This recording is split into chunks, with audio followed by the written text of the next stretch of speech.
வந்து சிந்து சமவெளி நாகரிகம் அப்படின்ற ஒரு லெசன் இருக்கும். அதே மாதிரி 11th ஸ்டாண்டர்டில் ஒரு லெசன் இருக்கும். அதுக்கப்புறம் பாட்டிற்கு பேரரசுகளின் கொடை அப்படின்ற லெசன், உலகிற்கு தன்மை அறிவோம் அப்படின்ற லெசனும், சமத்துவம் பெறுதல் அப்படின்ற 2 லெசன் வந்து உங்களுக்கு எதில் கவர் ஆகும் அப்படின்னா யூனிட் 8 வந்து கவர் ஆகக்கூடிய லெசன்கள். ஸோ இதெல்லாம். Hello government officers, welcome to Virucham TNPSC. இந்த வீடியோவில் இந்தியன் ஹிஸ்ட்ரியில் குரூப் 2 ப்ரிலிம்ஸ்க்கு ஸ்கூல் புக்கில் எங்கெங்கெல்லாம் வந்து லெசன்ஸ் வந்து கவர் ஆகுது அப்படின்றத நம்ம பார்க்கலாம். ஓகேங்களா, சிலபஸ் எங்கெங்கெல்லாம் ஸ்கூல் புக்கில் கவர் ஆகுது அப்படின்றத பார்க்கலாம். ஸோ ஃபர்ஸ்ட்டு சிலபஸ் எடுத்துக்கோங்க.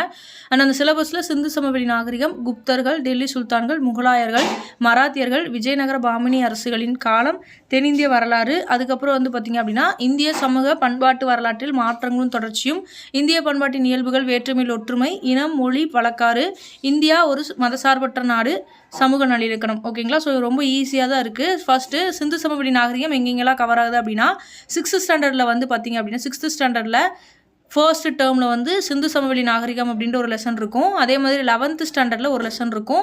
அதுக்கப்புறம் 12th ஸ்டாண்டர்ட் எத்திக்ஸில் வந்து பார்த்திங்க அப்படின்னா சிந்து சமவெளி நாகரிகம் இருக்கும். ஸோ டோட்டலாக வந்து உங்களுக்கு 3 இடத்துல இந்த சிந்து சமவெளி நாகரிகம் வந்து கவர் ஆகுது. ஓகேங்களா, அடுத்து தமிழ்நாட்டின் பண்டைய நகரங்கள், இந்த லெசன் வந்து எதில் கவர் ஆகும் அப்படின்னா யூனிட் 8 வந்து கவர் ஆகும். நான் அதிலே சொல்லியிருந்தேன், பட் மார்க் பண்ணி வச்சுருந்தனால இதில் இருக்குது. ஓகேங்களா, அடுத்து பண்டைய காலத்தில் தமிழகத்தில் சமூகம், பண்பாடு, சங்ககாலம், இது வந்து யூனிட் 8 வந்து கவர் ஆகக்கூடிய லெசன்ஸ் தான். ஓகேங்களா, ஸோ அதுக்கப்புறம் குப்தர்கள் இருந்தது இல்லையா, குப்தர்கள் டைனஸ்டி இருந்தது. ஸோ அதனால் குப்தர்கள் 7th ஸ்டாண்டர்ட் புக்கில் வந்து பார்த்தீங்க அப்படி 6th ஸ்டாண்டர்ட் 3rd டேர்மில் உங்களுக்கு குப்தர்கள் மட்டும் நீங்கள் இதில் படித்தா போது, வர்த்தனர்கள் வந்து படிக்கணும்னு அவசியம் கிடையாது. அண்ட் தென்னிந்திய அரசுகள் அப்படின்றது உங்களுக்கு சிலபஸில் கவர் ஆகக்கூடியது. அடுத்து 7th டேர்ம் 1ல் பிற்கால சோழர்கள், பாண்டியர்களும், அதுக்கப்புறம் டெல்லி சுல்தானும் வந்து டேர்ம் 1ல் இருக்குது.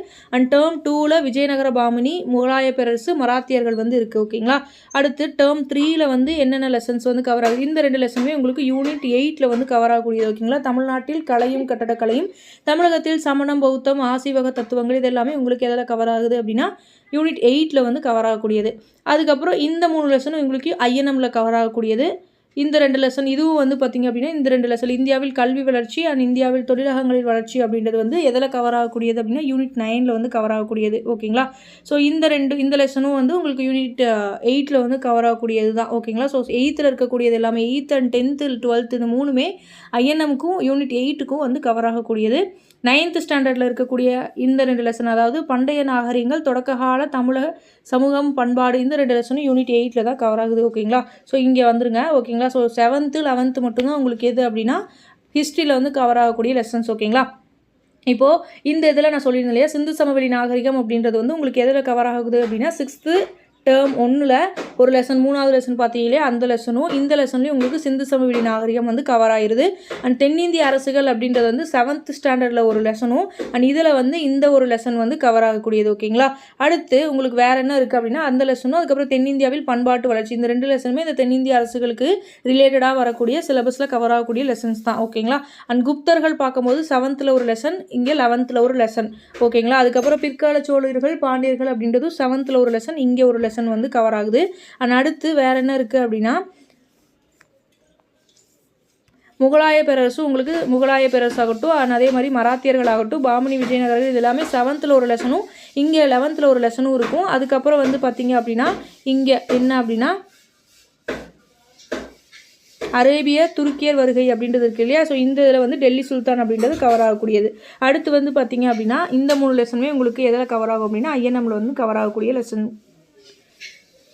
அதுக்கப்புறம் கடைசியாக இருக்கக்கூடியது இந்திய சமூக பண்பாட்டு வரலாற்றில் மாற்றங்களும் தொடர்ச்சியும், அந்த லாஸ்ட் இருக்கக்கூடிய அந்த ரோமன் லெட்டருக்கு என்னென்ன லெசன்ஸ் வந்து கவர் ஆகும்னு சொல்கிறேன். 12th ஸ்டாண்டர்ட் எத்திக்ஸில் 5வது லெசனாக இருக்கக்கூடிய இந்திய பண்பாட்டிற்கு பேரரசுகளின் கொடை அப்படின்ற லெசன், உலகிற்கு இந்தியாவின் பண்பாட்டின் கொடை, இதுவும் வந்து உங்களுக்கு எதில் அப்படின்னா இந்திய வரலாறில் வரக்கூடிய லெசன்ஸ். அண்ட் 12th எத்திக்ஸ் புக்கில் இருக்கக்கூடிய லெசன். அதுக்கடுத்து வந்து பார்த்திங்க அப்படின்னா இந்திய பண்பாட்டின் இயல்புகள், இதுவும் 12th ஸ்டாண்டர்ட் எத்திக்ஸில் இருக்கக்கூடிய லெசன்ஸ்.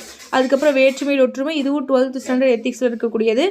அதுக்கப்புறம் இந்தியா ஒரு மதசார்பற்ற நாடு, சமூக நல்லிணக்கம் கொண்ட நாடு அப்படின்றதுக்கான லெசன்ஸ் எதெல்லாம் வருது அப்படின்னா 6th ஸ்டாண்டர்ட் பாலிட்டியில், சோசியல் சயின்ஸில் பாலிட்டியில் பன்முகத்தன்மை அறிவோம் அப்படின்ற லெசனும், சமத்துவம் பெறுதல் அப்படின்ற 2 லெசனுமே வந்து இதில் தான் கவர் ஆகுது.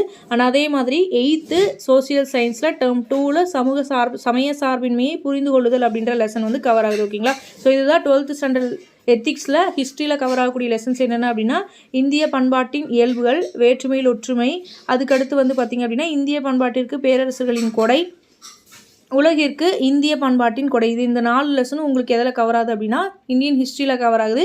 இது இல்லாமல் வந்து உங்களுக்கு எதெல்லாம் கவர் ஆகுது அப்படின்னா இங்கே சமூக சமய சீர்திருத்த இயக்கங்கள் இருக்கு இல்லையா. ஸோ இந்த லெசன் வந்து எதுக்கு கவர் ஆகும் அப்படின்னா ஐஎன்எம்மில் வந்து கவர் ஆகக்கூடியது இந்த லெசன். ஓகேங்களா, இந்த லெசனும் இந்திய பண்பாடு சமயங்கள் இந்த லெசனும் வந்து உங்களுக்கு எதில் கவர் ஆகும் அப்படின்னா யூனிட் 8ல் வந்து கவர் ஆகக்கூடிய லெசன்கள். ஸோ இதாவது 12th ஸ்டாண்டர்ட் எத்திக்ஸில் வந்து கவர் ஆகக்கூடிய இந்திய ஹிஸ்ட்ரிக்கு வந்து கவர் ஆகக்கூடிய லெசன்ஸ். ஓகேங்களா, ஸோ இதுக்கான பிடிஎஃப்பும் நான் சென்ட் பண்ணிடுறேன் டெலிகிராம் சேனலில். தேங்க்யூ.